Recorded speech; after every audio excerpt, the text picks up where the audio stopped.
comunidade! Criar e gerenciar uma comunidade exige intenção e estratégia. Não é simplesmente abrir um grupo no WhatsApp e esperar que a mágica vai acontecer, porque ela não acontece. Na verdade, você pode até acabar frustrando aquelas pessoas que você conseguiu reunir. Comunidades, assim como redes sociais, precisam ali de estratégia, planejamento e de um profissional ali dedicado para conseguir cuidar da estratégia, garantir que tudo está funcionando e tendo cuidado ali com aquelas pessoas que estão participando daquele espaço. Então, se você tem a intenção de começar a construir uma comunidade agora ou potencializar alguma comunidade já existente, você chegou no lugar certo. Olá, eu sou o Rafael Fernandes, sócio da Comu, a empresa pioneira no Brasil em oferecer Community as a Service. Ou seja, nós criamos e gerenciamos a comunidade para você. Eu sou Isadora Barros, sócia fundadora da Comu e criadora da metodologia CCC de criação de comunidades. Juntos, nós já estruturamos a essa altura do campeonato mais de 70 comunidades, de mais de 45 nichos diferentes. A gente brinca que aqui no Brasil não tem ninguém que criou mais comunidades do que a gente, nem gerenciou, né? Não tem como. Bom, se a sua comunidade já existe ou não, com certeza esse vídeo vai te trazer caminhos e clareza para que você crie e gerencie essa comunidade do jeitinho comum, ou seja, com mais intencionalidade e mais estratégia. E se você chegou a esse vídeo agora com essa intenção, com esse desejo de criar sua comunidade, você precisa ter 3 pilares importantes aqui. O primeiro deles é: qual é a sua intenção? Por quê? Se você tá aqui, provavelmente já há uma intenção por trás.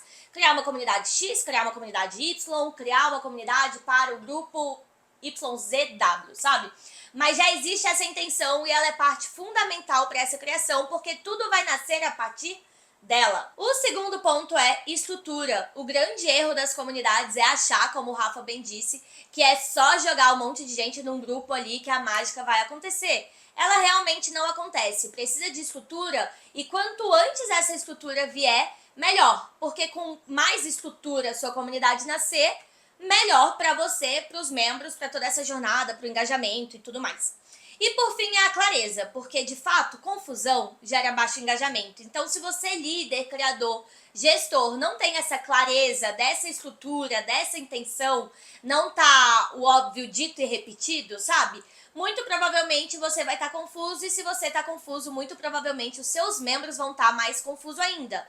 E essa confusão pode ser um grande fator prejudicial para sua comunidade e um dos motivos dela não estar engajando tão bem. Por isso, o primeiro passo da criação de uma comunidade vem do diagnóstico, que são as pesquisas e a investigação que você vai fazer para entender qual que é o propósito dessa comunidade, como essa comunidade vai gerar valor tanto para você quanto para a persona, né, para os membros, possíveis membros da sua comunidade, e conseguir construir ela de uma forma mais intencional e estratégica baseada nesses dados. Aqui na Comu, a gente parte sempre da premissa de que as pessoas não sabem fazer parte de comunidades intencionais e de que criar comunidade é um processo educacional. A gente precisa ir educando esses membros. Existem várias crenças, traumas, tabus antigos com outros tipos de comunidades, na maioria das vezes comunidade em potencial.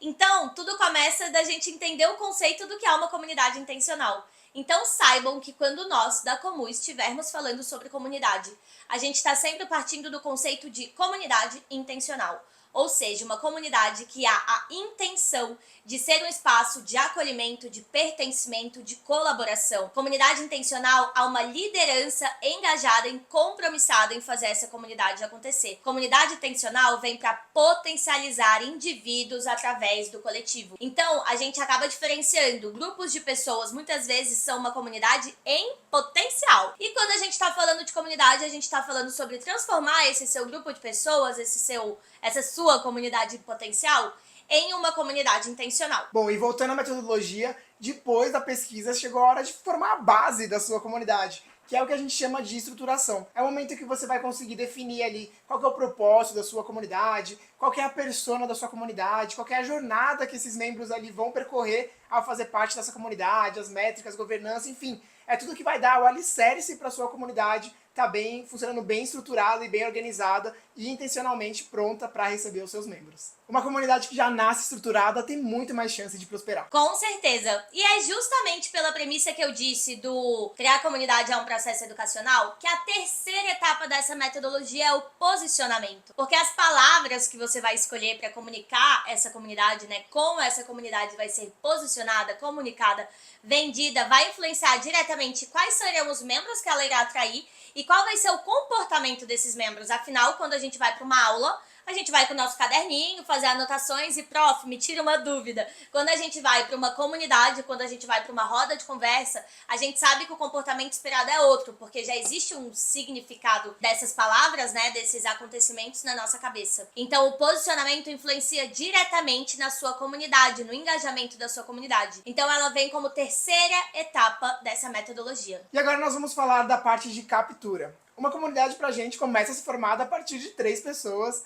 e para isso você precisa atrair esses membros de alguma forma. E é interessante falar aqui que não precisa de pressa para a comunidade crescer, ter um monte de gente ali. É muito mais fácil a gente criar confiança com 5 pessoas, 10 pessoas, do que com 300, 500 mil pessoas. Então, por mais que, às vezes, quando a comunidade é monetizada, você precisa de um resultado ali para ter retorno para o seu negócio, é preciso respirar, ter um pouquinho de calma e entender que você está criando um processo de cultura. Então, para estabelecer a cultura daquele pequeno grupo vai ser bem melhor do que você conseguir estabelecer uma cultura de um grupo gigante. Então, é preciso calma para você conseguir criar a sua comunidade, né? Capturar os seus membros e ir fortalecendo aquele espaço. E é sempre importante a comunidade ter novos membros entrando. É importante essa oxigenação para a comunidade se tornar mais engajada, mais interessante, ter novidade. Então é um processo que não vai acontecer só quando você começa a comunidade, mas ela vai acontecer ao longo da vida da sua comunidade também. Daí, a gente chega na nossa quinta etapa da metodologia, a monetização. Que aqui é você entender de fato qual é o retorno esperado dessa comunidade. E entender que para você ter uma comunidade, para você prosperar uma comunidade, você vai ter que investir tempo, trabalho, dinheiro, recursos, pessoas. Então ela precisa ter algum retorno esperado financeiro ou de vendas, mas ela precisa ter esse ROI pré-estabelecido. Então ela vai estar ali no nosso topo de funil para poder atrair os membros para vender serviços high tickets. Essa comunidade ela vai estar ali no fundo do funil, sendo responsável por gerar recorrência, também é uma possibilidade. Ela vai ser patrocinada, porque ela faz parte de algum nicho interessante em que a gente consiga atrair patrocinadores, já que a gente tem a persona ideal, ou ela vai ser uma comunidade paga por si só. Pagou, ganhou e é isso. Isso é importante estar estabelecido anteriormente ao seu lançamento e à sua divulgação, porque isso também faz parte da nossa base, da nossa estrutura. E a gente precisa ter clareza desse nosso objetivo para que a gente consiga metrificá-lo e acompanhá-lo ao longo da jornada da comunidade, para que a gente tenha clareza se ela está dando retorno, se ela está prosperando ou não. A gente gosta de trabalhar com dados quentes, dados frios, afinal, pertencimento também é uma taxa importante dentro de uma comunidade, mas essa conversa sobre como essa comunidade vai ser sustentável financeiramente é uma conversa que precisa ser feita antes do projeto ser colocado no ar. E por fim, mas não menos importante, vem a etapa da manutenção, que é como vai fazer a comunidade ficar viva, engajada e gerando valor para os membros. E para isso é preciso um profissional totalmente dedicado para esse trabalho, que é o gestor de comunidade ou community manager. E disso a gente entende muito bem, não é mesmo? Muito! Se você até agora não tem um profissional dedicado para sua comunidade, provavelmente você está só apagando incêndio, fazendo um monte de tarefa ao mesmo tempo ali, não dando atenção devida, o cuidado devido aos membros da sua comunidade. Porque é isso que vai fazer a sua comunidade conseguir prosperar. E para gerenciar uma comunidade você tem 2 opções. Ter um time capacitado em gestão de comunidade ou ter um gestor de comunidade que tem um trabalho muito específico na sua comunidade, né? Super! Afinal, o gestor de comunidade ele é o profissional 100% capacitado para fazer a sua comunidade acontecer. A gente divide aqui em 4 pilares importantes do seu trabalho ali do dia a dia, que é o acolher, conhecer, conectar, capacitar. Então, o gestor, desde o primeiro momento que o membro entrou na comunidade, ele é aquele profissional responsável pelo acolhimento, pelo onboarding, por fazer o membro se sentir visto, por conhecê-lo, quem é esse membro, o que ele precisa, quais são suas necessidades, suas expectativas, né? E aí, como eu vou entregar valor para ele dentro de um processo educacional, dentro de um processo de capacitação e de um processo de conexão. Afinal, esse é o diferencial de uma comunidade. O gestor é esse facilitador de conexões. Ele é o responsável por integrar essa comunidade. Jornadas, pessoas, ferramentas, entregas.